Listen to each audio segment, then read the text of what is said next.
Mr. Netanyahu's Western partners feel that he has not done enough himself to propose a long-term solution to the crisis, to find a way through that the Palestinians can accept. And Britain and France particularly feel they have a historic responsibility to this region and to the Palestinian people.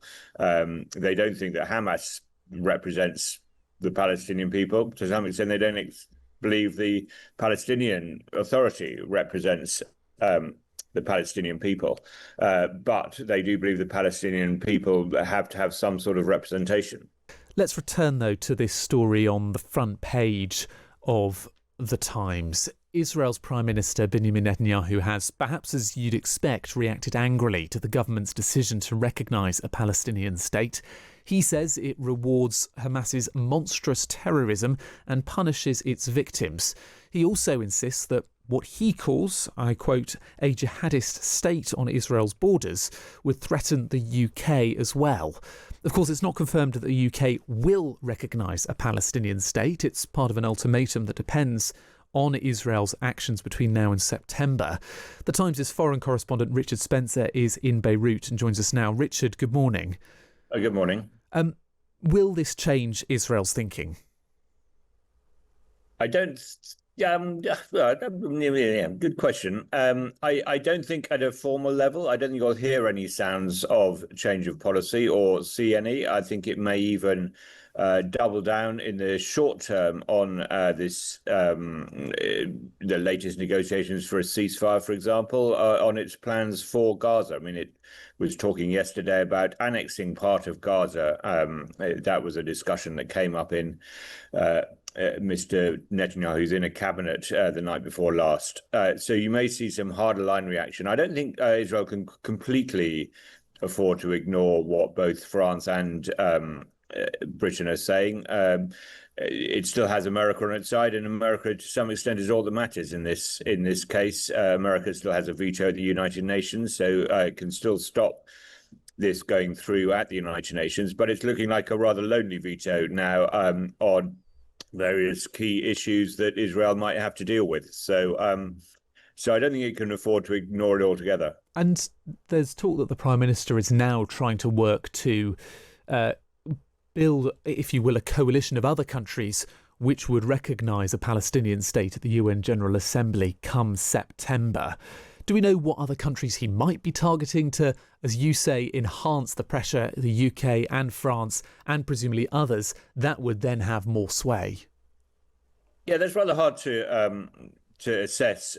Most of the countries that want to recognise Israel have already done so. I mean, getting on for 150 of the 193 countries at the General Assembly have recognised Palestine.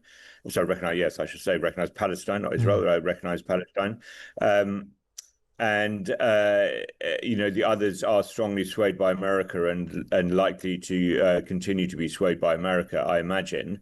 You'd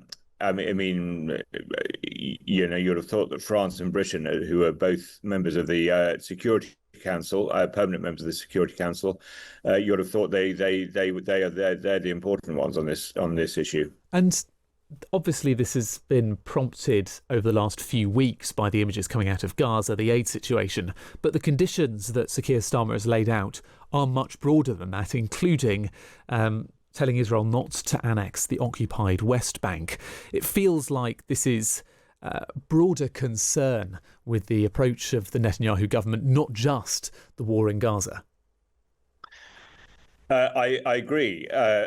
Clearly the pressure that I think there are two things here. There's the pressure that Starmer has been under, and clearly he's U-turned somewhat himself. He said he wasn't going to do this at the weekend.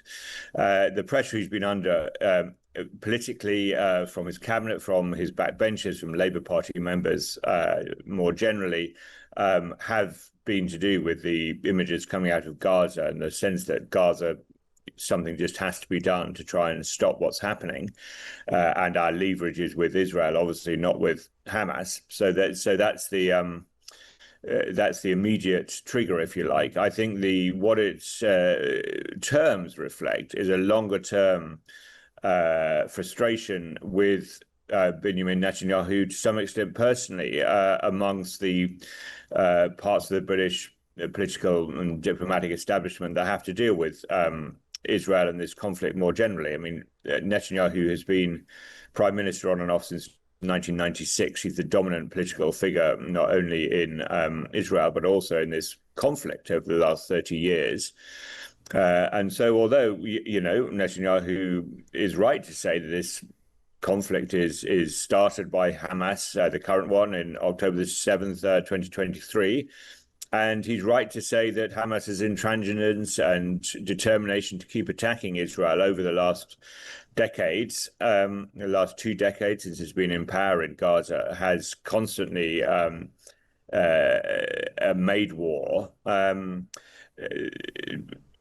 Mr. Netanyahu's Western partners feel that he has not done enough himself to propose a long-term solution to the crisis, to find a way through that the Palestinians can accept. And Britain and France particularly feel they have a historic responsibility to this region and to the Palestinian people.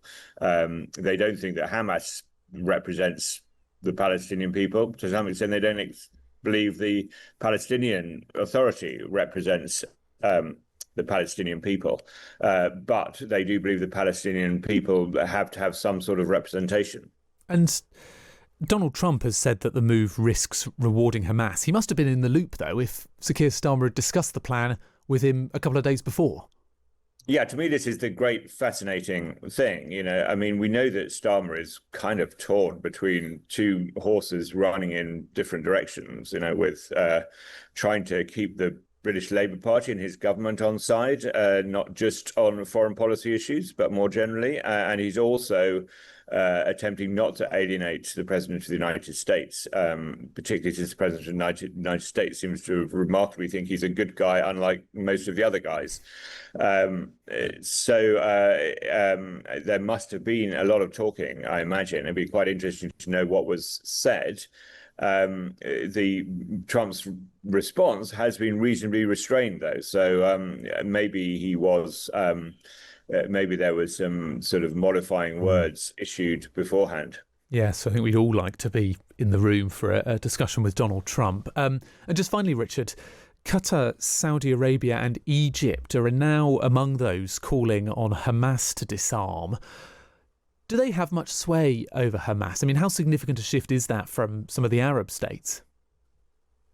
Well, those countries in particular dislike political Islam, so they dislike Hamas anyway. I mean, apart from Qatar, Saudi Arabia and Egypt dislike political Islam. They've always called on Hamas to disarm.